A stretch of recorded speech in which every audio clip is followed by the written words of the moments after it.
అనకాపల్లి జిల్లా కసింకోట మండలం చరకం అడ్డం గ్రామం రెవెన్యూ సర్వే నంబర్ 16లో కొండ పోరంబోకు స్థలం 60 సెంట్లు భూమి తమ గ్రామానికి చెందిందని బండారు దేముడు చెప్పుకొస్తున్నాడు. కానీ ఆ భూమి పక్క గ్రామమైన అడ్డం గ్రామ రెవెన్యూకి చెందిందని అక్కడ నాయకులు తెలియజేశారు. దీని మీద తక్షణమే రెవెన్యూ అధికారులు చర్యలు తీసుకోవాలని గ్రామస్తులు ఆందోళన చేస్తున్నారు.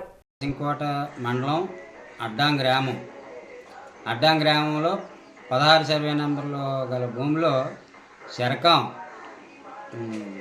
బండారు దేముళ్ళు అనే వ్యక్తి వచ్చి ఆక్యుపై చేస్తుండగా, అంతకుముందు వాళ్ళ తాతయ్య ఎవరో ఆక్యుపై చేస్తుండగా మా గ్రామ పెద్దలు అందరూ వెళ్ళి అతన్ని తొలగించి వేయడం జరిగింది.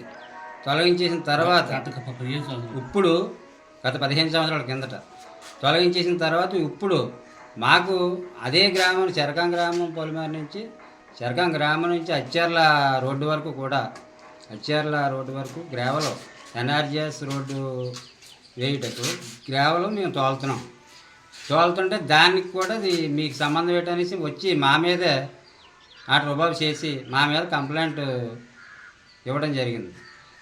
మా మీద నా భూమికి చరకం బండారు దేవుళ్ళు అనే వ్యక్తి వచ్చి మా భూమిని ఆక్యుపై చేయడం జరుగుతున్నది. దానివల్ల మా గ్రామస్తులందరూ వెళ్ళి దాన్ని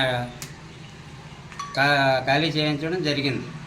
దీనికి మీ రెవెన్యూ అధికారులు తమరు మాకు సలహా మేరకు మాకు ఇచ్చి మా రెవెన్యూ అడ్డం రెవెన్యూ ఎంతవరకు ఉన్నది అనేసి మాకు మా అడ్డం రెవెన్యూ చరకం రెవెన్యూకు బార్డరు మీరు కొలిపించి చేయవలసిందిగా మాకు కోరుచున్నాం. తర్వాత మాకు ఇది కానీ ఇలాగే జరిగితే మటుకి చరకం అతను ఆక్యుపై చేసుకున్న భూములు కానీ ఇంకోటి కానీ తదితరులు మా కలెక్టర్ ఆఫీస్ కూడా మేము వెళ్ళడం జరుగుతుంది.